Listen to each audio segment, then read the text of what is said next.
statistics show that over 90% of grown women would change something about their bodies if they could.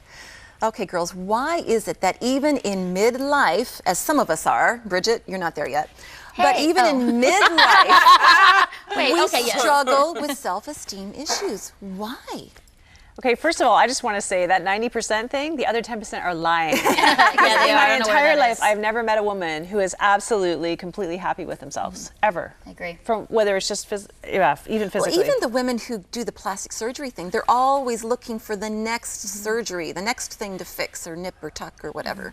I think it's part of being living in a fallen world. You know, there's always going to be, and I think the enemy, he works at us that way, is always nipping at our soul. You know, you're not this, you're not that, you're not as nice as her. Look at how pretty she is. Look at what she's wearing. You're not that fashionable. I mean, it's just constant. You're a failure. And then there's lots of people that are willing to support those thoughts through their words and actions. And if you live on this earth more than 5 minutes, you're going to meet them, and they're going to express their opinion. Now, you just said something. You just said the enemy, and I think what you mean by that is the enemy of our souls. Because God says right in the Bible that we do have an enemy, that the enemy of our souls, Satan, is out to kill, steal, and destroy us. That's his full-time job. And so he will do anything and everything he can, and he knows our weaknesses, he knows those touch points that really are sensitivities to us, and he'll use them over and over and over again to tear us down. Yeah, and straight up too. I mean, let's be honest. There are things where I realize the power of our words, and this isn't anything like a diss against parents or people in authority.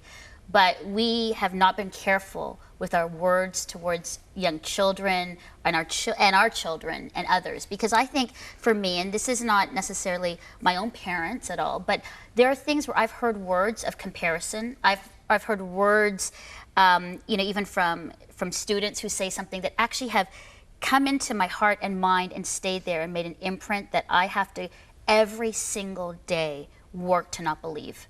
And even though I am a Christ follower, those are still things in my head that I have to continually say, those aren't true, those are lies. And it amazes me that even at my age, I still struggle with those things that I remember being said at 5 years old, 11 years old, 15, that I have believed that were true.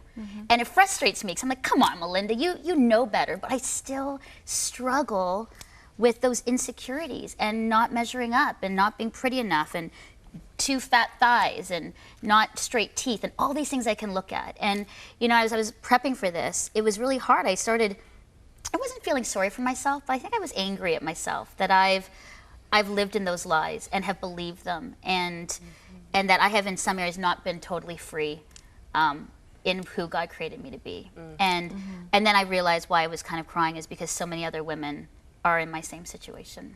And we don't live in that place. And sometimes that's the things we put up with, right? Like, I mean, Bridget, part of your story, I remember, you know, you're talking about choices you made when you were younger just because you didn't feel pretty. Yeah, you know, and I think just to kind of answer Anne's question too, I think sometimes you ask the why question. Cheryl, we were talking about this yesterday. I think even a lot of the time the conversations are about the sort of the media consumption of teenagers, but I think as adult women, the media we consume as well is really damaging, right? And I think, what did I say to you yesterday, Cheryl? We were at the gym.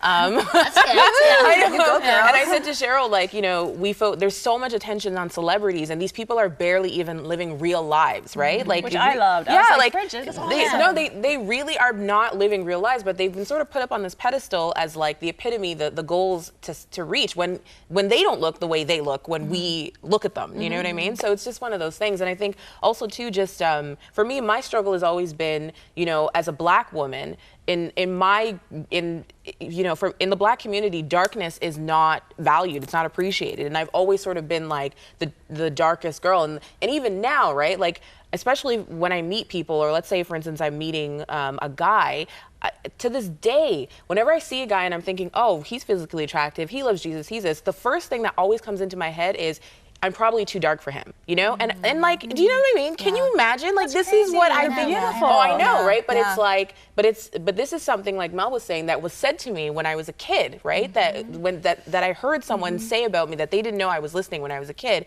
And to this day, it's like the first thing that comes into my head. And I have to like consciously say to myself, no, I am beautiful. I am beautiful. And even if this person doesn't think I'm beautiful, somebody will think I'm beautiful, and God thinks I'm beautiful. Like, I literally have to like take, 2-3 minutes and really sort of like collect myself and correct the tape, right? Like reverse the tape and just say, okay, you know what? So I heard so-and-so say this about me when I was like 12 years old. That's not true. I'm 26. It's not true, right? So. And the thing beyond beauty, I mean, I was talking to you about this at the gym last night. I was thinking about this. What are we basing our self-esteem on? Because say I'm basing it on beauty and I get plastic surgery and I lose the weight that I want to lose and I'm buff and so I've done it. Guess what? In 20 years, wrinkles are coming back. My body's going to start being saggy. Like, beauty is fleeting. The Bible talks about this, And I love this verse. Okay, I'm going to share the first verse. Okay. Proverbs 31:30, charm is deceitful, beauty is vain, but a woman who fears the Lord is to be praised.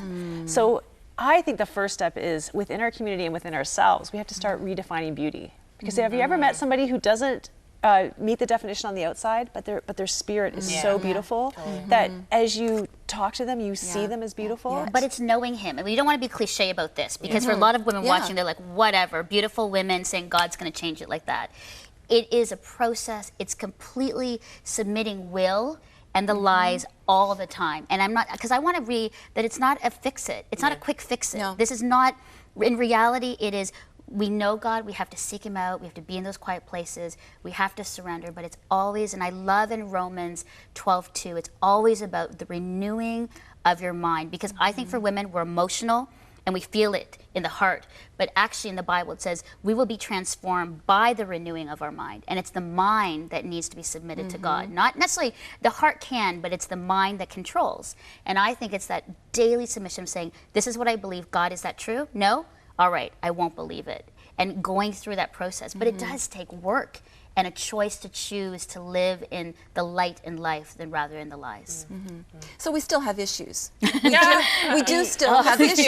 We walk through them constantly, don't we? Come into the makeup room before the show. Seriously, just messing with our hair. Running around and freaking out. Oh, yeah. Oh, for sure. Okay, well, when we come back, we're going to ask the big question. Is it possible to ever be truly content in your own skin? Stay with us.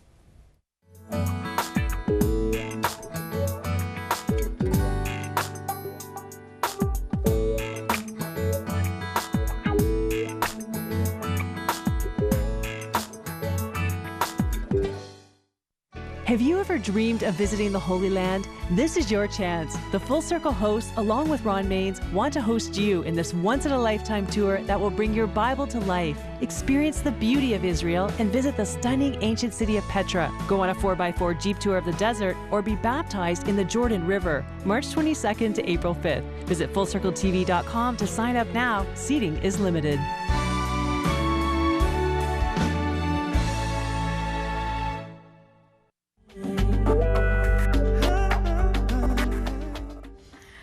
We're back on this Sofa Sister Day. No special guests, just us chatting with you about something that all too many of us women struggle with, self-esteem. Okay, girls, so what do you think? Is it ever possible to truly be content in your own skin? I think, okay, let's just say, I think the target moves, I think is what I'll say, right? Like I think you can sort of come to peace with it. I don't know. I'm just not there yet. I don't think I'm fully at peace with every single little thing that I struggle with. I don't know if I ever will be. I think, and I know, the things that I used to worry about when I was 15, I don't worry about, not all of them I worry about now when I'm 26. And I'm sure in 10 years from now, I won't be worrying about that either. But I don't know if you can be fully content just because, like Cheryl mentioned at the beginning of the show, like we do live in a broken world. And we also, at least in North America, we are bombarded with messages that tell us every single day, you're not okay. You'll never be okay. You need this to be okay. So I think it's kind of like it's an uphill battle, I think, if anything. I'll say that. I think for me, there's a couple things. Number one, when you share about it and talk about it with people that are safe and trusted, there's freedom in the confession. There's freedom in saying, let's journey together. And all of a sudden you realize everybody's feeling the same way. So that gives you strength to say, I can go to my girlfriend and say, you know what, I am feeling like this. And they'll say, I'll pray for you. I'll take, we'll pray and we'll support each other. I think having a family like a mom and dad that love you unconditionally is really key. And so for parents, that is so key for, a young woman. And then I think at the end of the day, and I think, you know, Bridget, I feel the angst, because I feel that, is I have to say, and it's those kinds of words, and on the couch we've heard this, of that Jesus loves me, this I know. And I don't know why sometimes, and I don't get how, but I know that he loves me as Melinda right now. And yeah, I have issues, and I have stuff I need to confess, and I need to work on things. But that brings me great comfort, that even if everybody stopped loving me and didn't like me, I know that Jesus does. And that's why I think having a real relationship with him is so matters, because it keeps me going. I don't know if you'll ever not fight those thoughts, because they're always trying to get in, but I do believe that you can come to a greater place of peace about it. Yeah. And I've actually seen it, because I was recently spending time with a woman who's a very high-powered woman, extremely successful, has the perfect family, beautiful, way better put together than me, way, you know, like just in every way probably exceeding me. Spent the day with her and realized she is more insecure and stressed and trying to be perfect all the time than I am in kind of my mess. You know, like I'm way more of a mess, like on the outside than her, but I'm more at peace with myself. And maybe that's why I'm a mess, you know? But it's that pressure to be perfect is a hard taskmaster to live under, you know? And so I could see, like, you know what? I may not have it all yet, and I still have a lot of ways to go in the self-esteem world that I can be stronger, more secure. But I think all the work that I've done so far with God, and looking at what do I place my value on, why am I significant, you know, because if anything else but what we said about Jesus, if your self-esteem is on that is sinking sand. The Bible talks about that. If you build your house on sand, a storm comes and your house is destroyed. And if you build it on rock, it's a firm foundation. So anything in our life, even if we feel confidence for the moment, if it's not on God, it will be shaken and it will fall. You know, we've all been talking about Jesus, and I think what we ultimately want men and women to sort of to understand is the fact that, you know, we serve somebody who, no matter what you do, no matter what you say, no matter how you behave, no matter how you look, loves you. Like, and the love is constant. Like, you can't do anything to make him love you more. You can't do anything to make him love you less. And I think for women, our biggest issue is safety. You know, there's always sort of like, and I think it starts really when we're young, this sort of like itching, like nagging feeling that we're not okay, that somehow we're not okay, right? But it's like, when we're talking about Jesus, we're talking about somebody who says,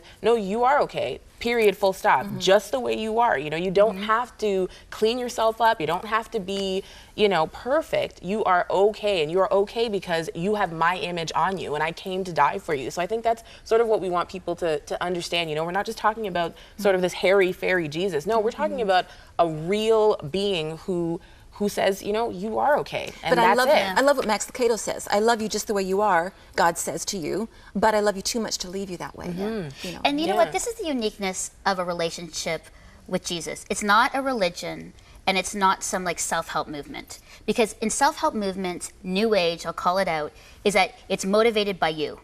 In of yourself and your power, you can conquer these things. But you ask anybody, if it ends and starts with you, it will never, ever work, ever. So what we're saying is, what we're finding, that even through the struggle, we have this sense of a relationship with the creator of the universe, this relationship with God who sees everything, who knit us in your mother's womb, who knows us the most of anybody, who says, okay, you're loved, let me take the burden, let me be with you. And that to me trumps any religion, any faith, any New Age thought ever. And I think at the end, what we're trying to just say is, it's Jesus. It's a relationship with him that will help, that will bring you peace. It may not be perfect all the time, but he's the one.